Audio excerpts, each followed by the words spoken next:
Good morning, learners. Today I am here to take next video on punctuation. Yesterday मैंने आपको बताया था कि पंचुएशन क्या है, कुछ उसके सिंबल्स भी हमने याद किए थे। एक बार मैं रिकैप देता हूँ आपको। Punctuation is a set of science और सिंबल्स। एक पंचुएशन क्या है? एक सेट है, एक ग्रुप है सिंबल्स का, साइंस का, that are used in written communication, जो कि लिखित में जब हम कोई चीज लिखते हैं इन एनी लैंग्वेज, किसी भी भाषा में हम लिखते हैं तो हमें कुछ सिंबल्स या साइंस, क्योंकि लिखते हुए भी हमें अपनी जो फीलिंग्स है, एक्सप्रेशन है, वो शो करने होते हैं, और उनके लिए इंग्लिश ग्रामरियन ने कुछ सिंबल्स या साइंस बनाए हैं और उन्हीं को हम डिस्कस करने जा रहे हैं। जो कि मैंने कल भी बताया था कि हरियाणा बोर्ड में पंचुएशन 9th और 10th में 3 मार्क्स कैरी करता है, 3 मार्क्स का ये आता है और बड़ा इम्पोर्टेंट टॉपिक है। तो उसी को हम उसी पर मूव होते हुए, आगे बढ़ते हुए मैं आपको बताऊंगा। पहले तो आपको ध्यान रखना है कि जो पंचुएशन है इज एन इसेंशियल पार्ट, बड़ा एक इम्पोर्टेंट पार्ट है, बड़ा हेल्प करता है हमारी to write a correct language. किसी भी भाषा को सही से लिखने के लिए, to write correctly a language, एक भाषा को सही लिखने के लिए हम पंचुएशन मार्क्स का यूज करते हैं। तो आज हम उसी पर आगे बढ़ते हुए मैं आपको बताऊंगा।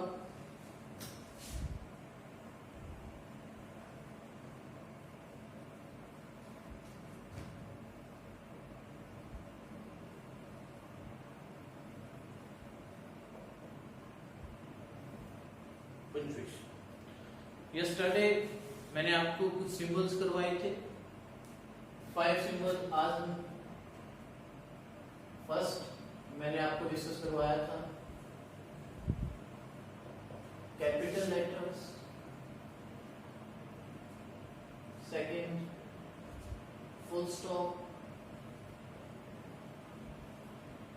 Third comma, fourth question mark,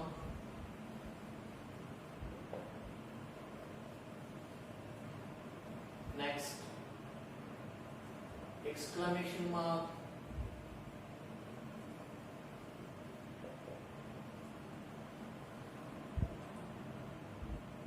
yesterday we discussed these symbols।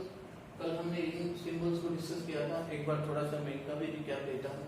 Capital letters को हम यूज करते हैं जब भी हम कोई भी फर्स्ट वर्ड लिखना स्टार्ट करते हैं इंग्लिश में, उसका फर्स्ट लेटर हमेशा हमने कैपिटल करना है। कल बताया था मैं। कोई भी नेम, एनी नेम, कोई भी नाम है, कहीं भी आ जाए वाक्य में, चाहे वाक्य के मिडल में आए, चाहे एंड में आए, चाहे बिगिनिंग में आए, हमें फर्स्ट लेटर उसका भी कैपिटल करना है।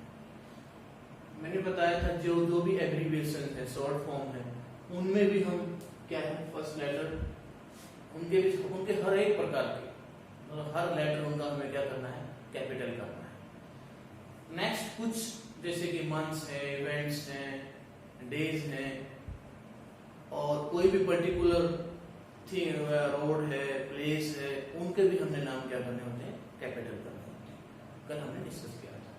नेक्स्ट मैंने बताया था आपको फुल स्टॉप के बारे में।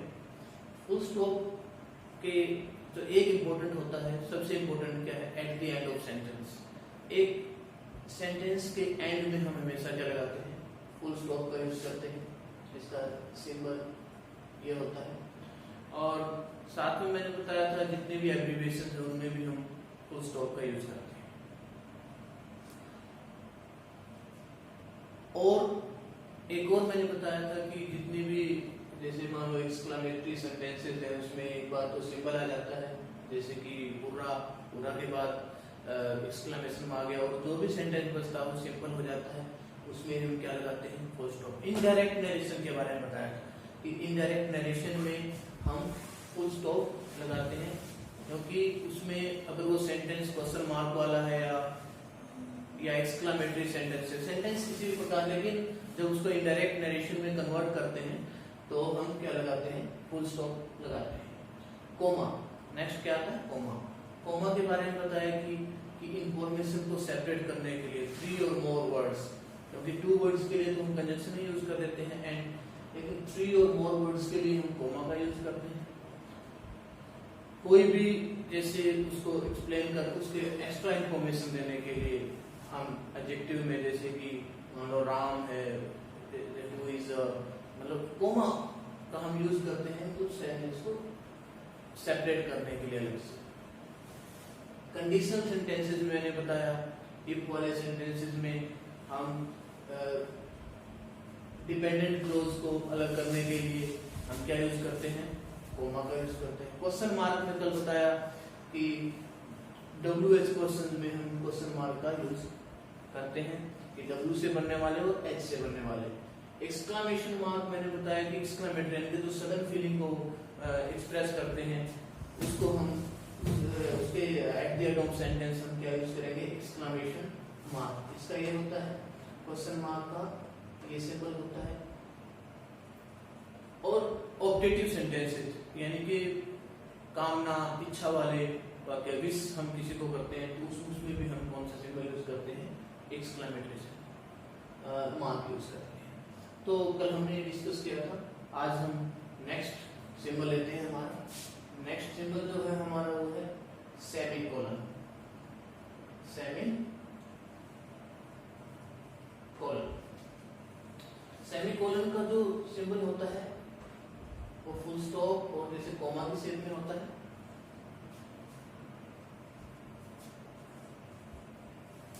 इसमें क्या है, सेमीकोलन जैसे हमारे दो हैं, फुल स्टॉप और कोमा। फुल स्टॉप तो पूर्ण विराम लगाने के लिए हम पूरा स्टॉप हो जाता है सेंटेंस। कोमा में बीच बीच में पॉज रखने के लिए, रोकने के लिए सेंटेंस में हम यूज करते हैं। लेकिन जो इनके दोनों का बीच का है, इनकी दोनों का जो बीच का है, कोमा और फुल स्टॉप के बीच का जो पॉज है उसको हम बोलते हैं सेमीकोलन। क्या बोलते हैं उसको, सेमीकोलन बोलते हैं। ये इंडिपेंडेंट जो भी क्लोजेस होते हैं उनको सेपरेट करने के लिए हम इसका यूज करते हैं।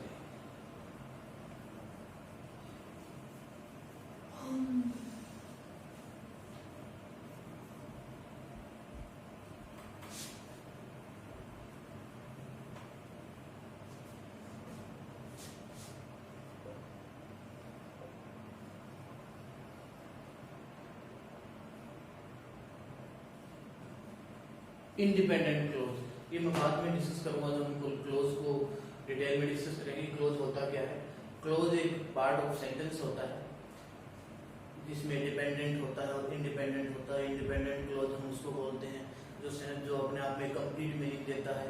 डिपेंडेंट उसको बोलते हैं जो अपने आप में कंप्लीट मीनिंग नहीं देता और अपने मीनिंग के लिए किस पर डिपेंड रहता है, इंडिपेंडेंट पर रहता है।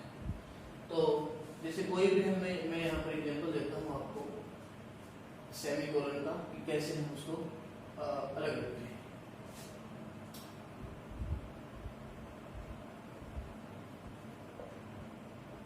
Anil seemed happy.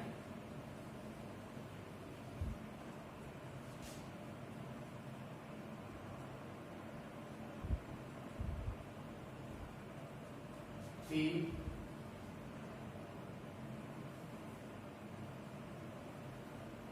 treated the patient. जैसे इस तरह से हम एग्जाम्पल लेते हैं, Anil seemed happy, he treated the patient. इनके दोनों ही क्या है, इंडिपेंडेंट क्लोज। कोमा और फुल स्टॉप के बीच जो हम पॉज रखते हैं यानी कि जो रुकते हैं सेंटेंस में उसको बोलते हैं सेमीकोलन। नेक्स्ट जो भी कंजक्टिव एडवर्ब होते हैं,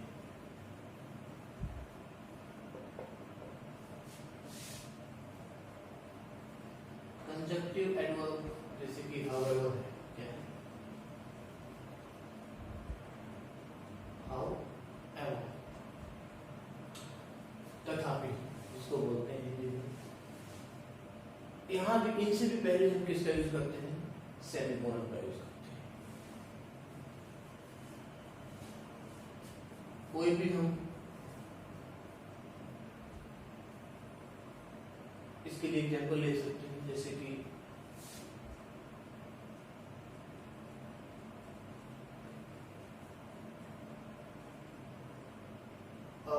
the emergency room was crowded.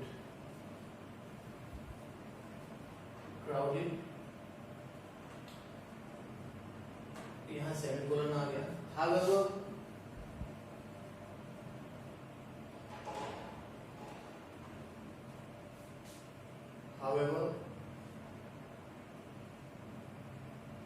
he was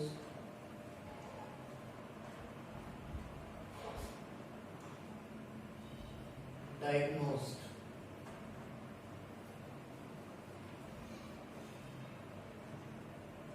instantly.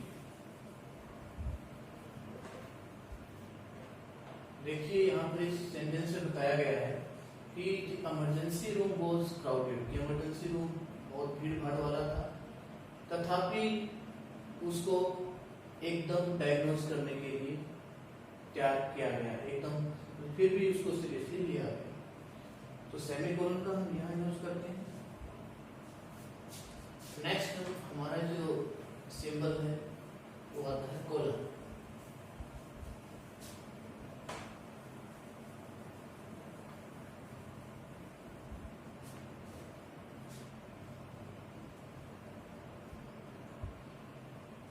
जिसको संस्कृत में विसर्ग भी बोल देते हैं, वैसे ये सिंबल होता है कोलन। कोलन क्या है? कोलन एक इंट्रोडक्शन के लिए, इंट्रोडक्टरी उसके लिए हम इसको यूज करते हैं। इंट्रोडक्शन किसी के देने के लिए, कोई भी चीज को ज्यादा इंट्रोडक्शन देने के लिए ज्यादा, टू इंट्रोड्यूस। वो कोई लिस्ट भी हो सकती है, वो कोई एक चीज भी हो सकती है, टू इंट्रोड्यूस। और कोई नाउन भी हो सकती है, नाउन में भी वो थिंग भी हो सकती है और पर्सन भी हो सकता है। जैसे गिल wants a thing, और ऐसे भी कॉलन लगा के मान लो क्या चाहता है कोई चीज, तो भगवत गीता, भगवत गीता। सो स्पेलिंग BHAGWAT, भगवत गीता। ये हो गई।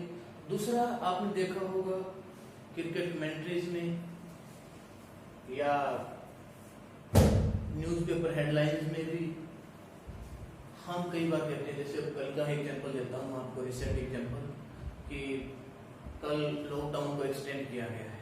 मान लो इंग्लिश न्यूज़पेपर में एक हेडलाइन आ जाती है, lockdown for extends till 31st May, और यहाँ पर क्या आ जाता है कोलन, और बाद में क्या आता है PM। भाई इसका मीनिंग क्या होता है कि PM ने क्या कहा कि लॉकडाउन को 31 मई तक एक्सटेंड कर दिया गया है। इसके लिए भी हम किसका यूज करते हैं? कोलन का। नेक्स्ट आता है डायलॉग राइटिंग के लिए भी। डायलॉग राइटिंग होती है जो इंग्लिश में डायलॉग राइटिंग, उसमें भी हम कोलन का यूज करते हैं। सपोज करो, अरे मैं मान लो मैं टीचर हूँ, टीचर स्पीक करता है, टीचर के बाद क्या आएगा? कोलन आएगा। जैसे मैं कहता हूँ हाउ आर यू,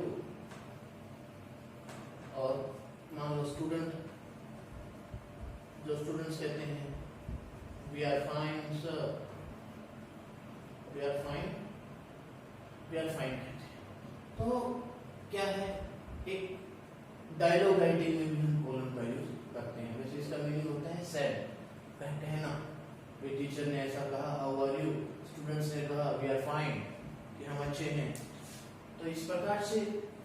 हमने देखा। नेक्स्ट हमारा सिंबल आता है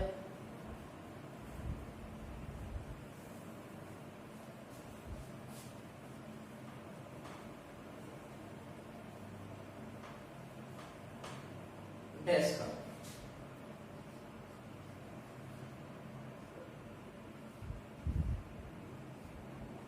डैश डैश का कॉलम आता है।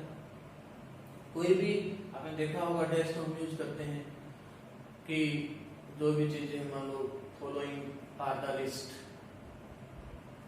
जैसे हम कह देते हैं स्टार्टिंग में द फॉलोइंग। ये भी क्या होता है, डैश भी मतलब चीजों को ये भी इंट्रोड्यूस करता है, स्ट्रेस पुट करता है।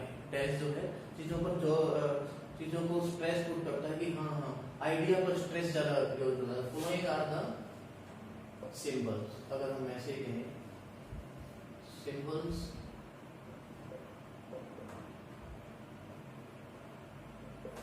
दोनों लिख जाते हैं उसमें, लेकिन हम एक को ही कर देते हैं फॉलोइंग आर द सिंबल, और उन सिंबल्स के नाम आ जाएंगे।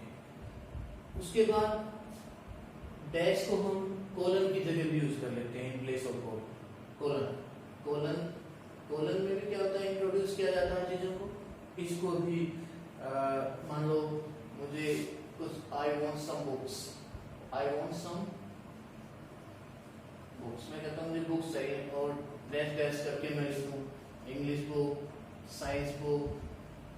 इस प्रकार से क्या है, ये भी एक्सप्लेन करता है कि इस चीज को जो भी चीजें होती हैं उनको ज्यादा एक्सप्लेन करके बताता है, स्ट्रेस पुट करता है। कई बार हम इसकी जगह कोलन की जगह भी इसको डैश को यूज कर लेते हैं। नेक्स्ट हम आते हैं नेक्स्ट सिंबल पर।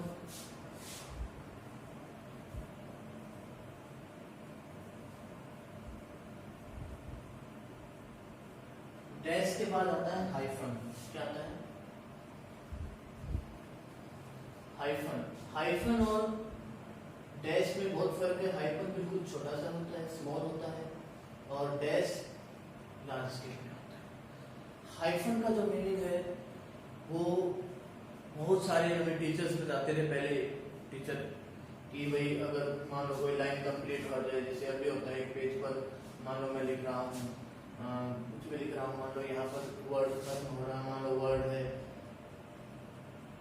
साइन की वर्ड, मान लो SIG आ रहा है यहाँ पर, तो हम हाइफन लगा के क्या कर देते हैं एंड नेक्स्ट लाइन में लिखेंगे। ठीक है, एक तो ये इसका है। नेक्स्ट हाइफन जो है कंपाउंड वर्ड्स में बहुत ज्यादा यूज किया जाता है। कंपाउंड वर्ड्स में, सॉरी कंपाउंड। कंपाउंड क्या होता है, कंपाउंड वर्ड, कंपाउंड है दो चीजों का मिश्रण, दो या दो से ज्यादा, उसको कंपाउंड वर्ड बोलते हैं। दो या दो से दो, मोर देन टू भी हो सकते हैं, टू और मोर देन टू वर्ड्स होते हैं उसमें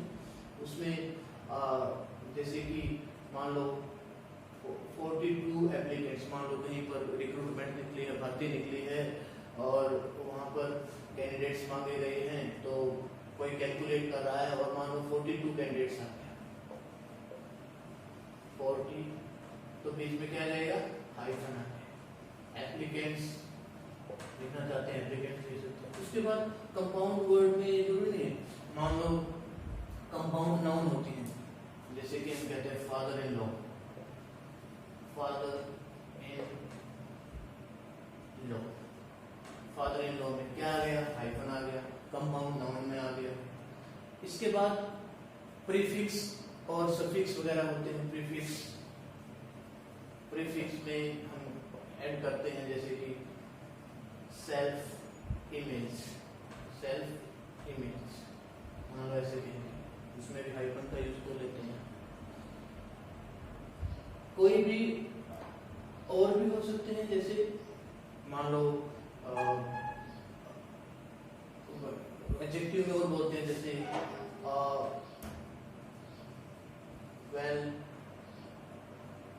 वेल नोन,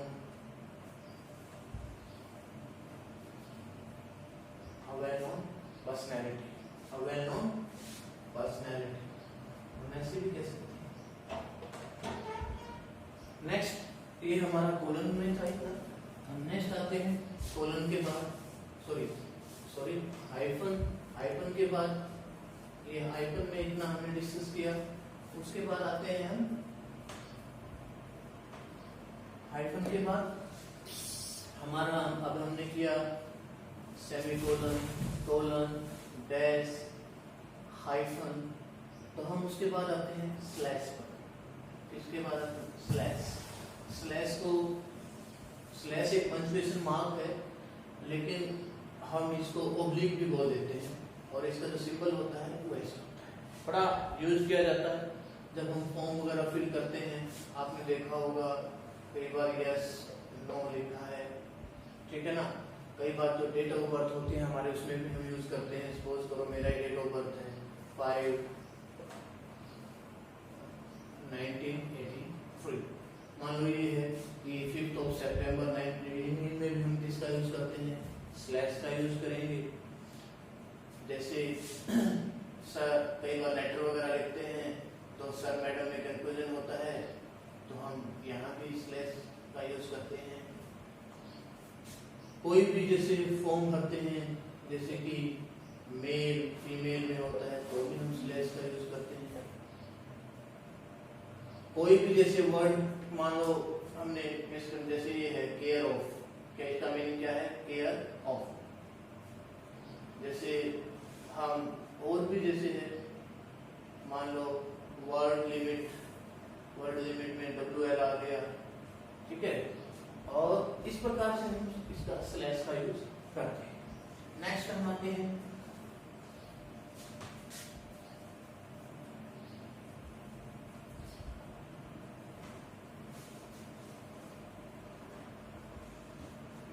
स्लैश के बाद आते हैं अपोस्ट्रोफी, बड़ा इंपॉर्टेंट है।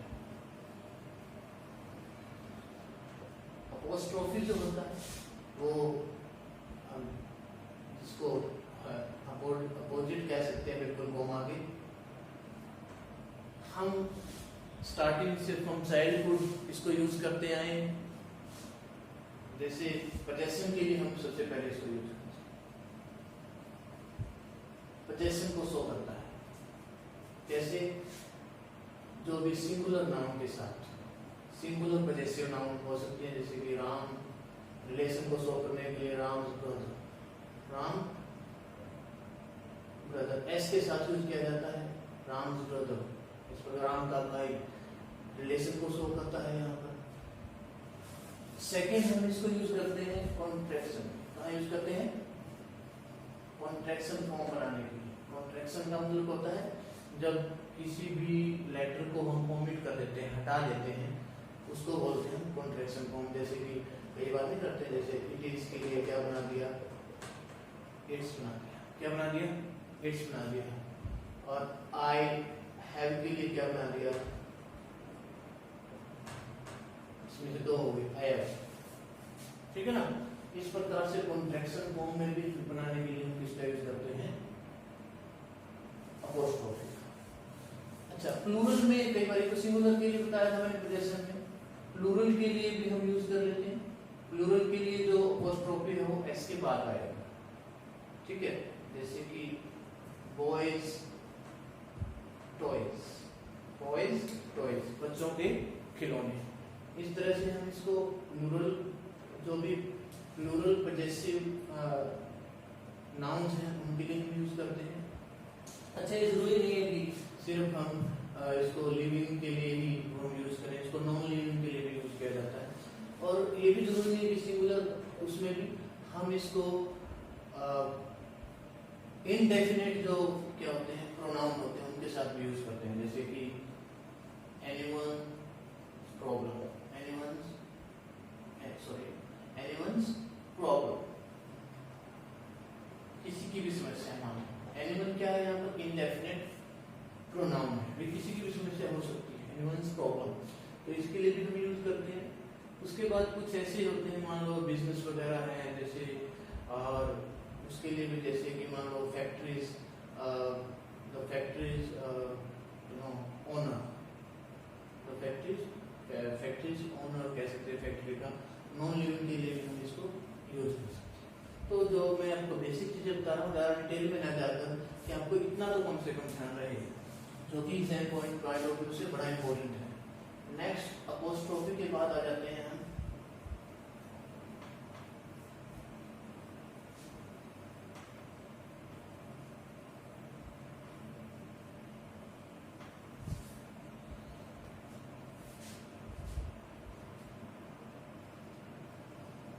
एक इलिप्सिस वर्ड होता है, बड़ा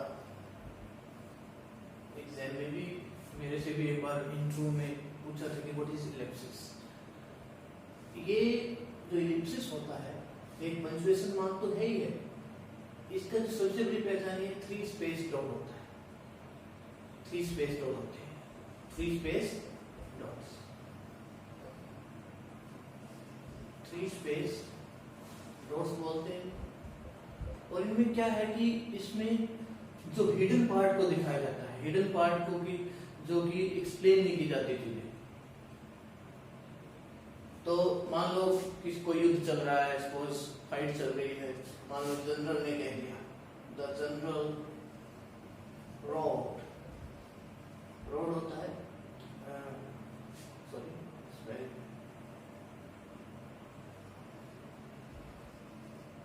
उससे में आगे, और फिर उसने क्या है फुल स्टॉप के बाद यूज कर दिया 3 स्पेस, और फिर कहा we shall not give up. Give up होता है छोड़ना, हम त्यागना नहीं, हम सरेंडर नहीं करेंगे। लेकिन यहाँ पर जो 3 space word sorry 3 space dots हैं, ये एक्सप्लेन कर रहे हैं कि नेक्स्ट हमारा है इन्वर्टेड कोमास। ये हमारा लास्ट का सिंबल बचता है, इसको हम 2 कोमों की वजह, जैसे मैंने दिखाया आपको कैसे इसका जो सिंबल होता है। इसको हम डायरेक्ट नरेशन में यूज करते हैं इन्वर्टेड कोमास को, किसी की भी स्टेटमेंट को एज इट इज कोड करने के लिए, इनकी यों का या उसके शब्दों को कहने के लिए हम किसका यूज करते हैं, इन्वर्टेड कोमास का। दूसरा, कोई भी स्टेटमेंट है, कोई भी राइटर किसी को डिफाइन करता है किसी भी चीज को, उसके वर्ड्स को एग्जैक्ट कोड करने के लिए, बिल्कुल एग्जैक्टली कोड करने के लिए हम किसका यूज करते हैं, इन्वर्टेड कोमास का। आप जैसे मैंने कहा I wish you all the best, मैंने कहा स्टूडेंट्स को, और अगर स्टूडेंट इसको इनडायरेक्ट वे में कहेंगे तो कहेंगे सर ऐसा कह रहे थे ही wish us all the best, कि हम सबको वो विश करें। लेकिन अगर मेरी इस बात को एज इट इज कहना चाहते हैं, बिल्कुल एग्जैक्ट वर्ड्स कहना चाहते हैं, तो इसके लिए इन्वर्टेड कोमास का यूज करेंगे और कहेंगे I wish you all the best, कि सर ऐसे कह रहे थे कि सर सेड टू अस, कि हमें कहा I wish you all the best. फिर इसको हम इस तरह से कोड, तो ध्यान रखना है किसी भी एग्जैक्ट वर्ड्स पे स्पीकर के को कोड करने के लिए हम किसका यूज करते हैं, इन्वर्टेड कोमास का। तो अब हमारा ये जो है कंप्लीट हुआ, जो भी हमारा पंक्चुएशन का टॉपिक था। Thank you. और आपने ध्यान रखना है, डोंट फॉरगेट सब्सक्राइबिंग मी।